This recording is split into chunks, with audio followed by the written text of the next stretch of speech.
Vu tout ce qu'on vient de décrire, c'est clairement pas un mauvais score. Hein. C'est des partis à ce point mal en point dans l'histoire politique qui arrivent à faire plus de 1%. À l'extrême gauche, il n'y en a pas beaucoup, hein, il faut se rappeler.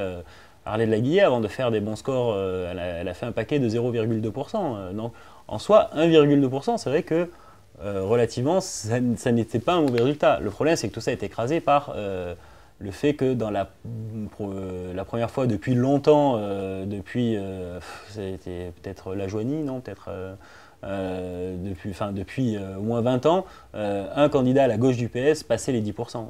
Et ça, c'était quelque chose qui n'était pas arrivé depuis donc très longtemps.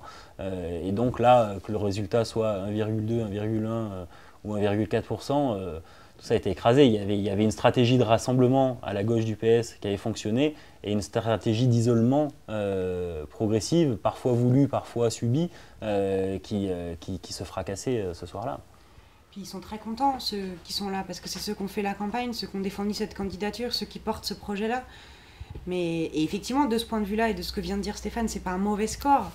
La vérité, c'est que c'est un très mauvais score.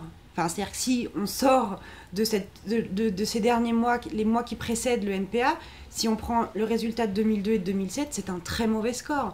Et quand même, il faut se rappeler, quand Alain Krivine a été candidat à la présidentielle pour la première fois, il a fait 1%, on l'appelait Monsieur 1%, et c'était une vanne quand même. Donc, c'est-à-dire que, enfin, c'est pas un bon score. Après, ils limitent la casse de leur point de vue, mais c'est un très mauvais score, et d'ailleurs personne ne se souviendra que Philippe Poutou a fait 1% à l'élection. Besancenot, ce qui s'est passé en 2002 et en 2007, il y a un phénomène politique, il n'y a pas de dynamique politique dans la campagne de Philippe Poutou. Il s'en sort pas si mal, parce que le NPA a encore une surface, qu'ils ont encore des militants. C'est là où dire, ils sont morts, c'est pas vrai.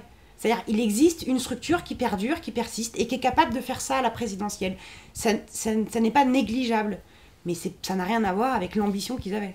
Et en même temps, Philippe Poutou, en lui-même, en tant que candidat, sur les dernières semaines, s'est un petit peu révélé aux yeux du grand public. Il s'est passé quelque chose, il y a eu un frémissement en tout cas. Il s'est passé quelque chose, il a plutôt bien crevé l'écran et rempli son office, qui était d'être un peu un grain de sable dans la mécanique bien huilée de tous les autres candidats ultra rodés, et Mélenchon le premier, dans la machine médiatique présidentialiste. Lui, il était vraiment le mec qui disait des gros mots à l'antenne, qui envoyait chier tel éditocrate, enfin voilà, qui avait pas...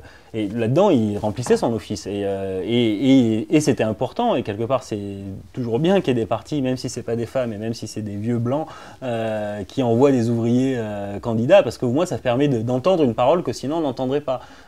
Et de l'entendre peut-être de façon plus naturelle que celle de Mélenchon, citant de longs vers de Victor Hugo, parlant de la condition ouvrière. Il y a quelque chose de plus nature. Maintenant, est-ce que c'est pour ça qu'on fait de la politique, pour apporter un témoignage qui sinon n'existerait pas, ou est-ce que c'est pour prendre le pouvoir? Je crois que c'est la question qui n'a pas été réglée dès le départ de la création du NPA et qui n'est toujours pas réglée aujourd'hui, même chez ceux qui restent. C'est que pour certains, la prise de pouvoir est-elle vraiment une fin en soi, ou est-ce qu'il faut plutôt continuer à animer une avant-garde révolutionnaire? Est-ce que le pouvoir ne se prend que par...